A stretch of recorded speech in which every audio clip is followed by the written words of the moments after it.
Budget का वो जादुई पिटारा जिसमें 140 करोड़ भारतीयों की उम्मीदें और मिडिल क्लास के सपने कैद होते हैं, एक बार फिर खुलने को तैयार हैं।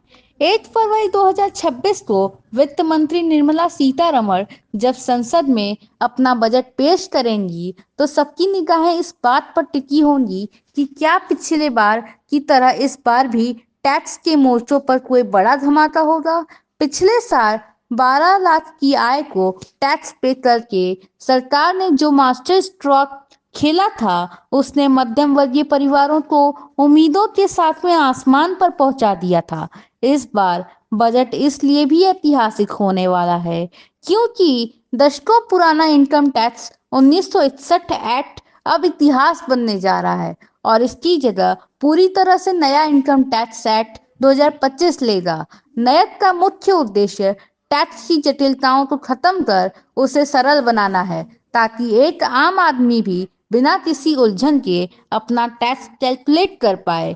विशेषज्ञों का मानना है कि इस बार नई टैक्स रिजीम के तहत बेसिक एक्सपेंशन लिमिट को लाख से बढ़ाकर सीधा 5 लाख करने की नई योजना है। अगर ऐसा होता है तो 5 लाख रुपए तक की सालाना आय वाले लोगों को इनकम टैक्स रिटर्न फाइल करने की झंझट से पूर्ण रूप से मुक्ति मिलने वाली है। इसके अलावा शेयर बाजार, म्यूचुअल फंड में निवेश करने वालों के लिए खुशखबरी आने की प्रबल संभावना है।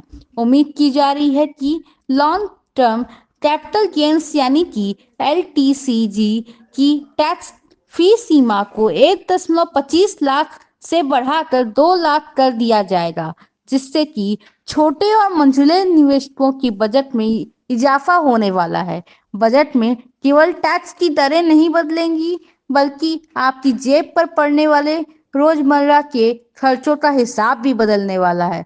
माना जा रहा है कि मेक इन इंडिया को नई ऊंचाई देने के लिए सरकार मोबाइल फोन के पार्ट्स, चार्जर और लिथियम आयन सेल पर सीमा शुल्क घटा देगी, जिससे स्मार्टफोन और इलेक्ट्रिक वाहन सस्ते हो जाएंगे। इसके साथ ही सौर ऊर्जा के प्रति लोगों को प्रोत्साहित करने के लिए सोलर पैनल लगाने की और नई टेक्नोलॉजी की ओर सरकार बड़ा कदम उठा सकती है। सोलर पैनल और इससे जुड़े उपकरणों पर भी बड़ी राहत मिल सकती है।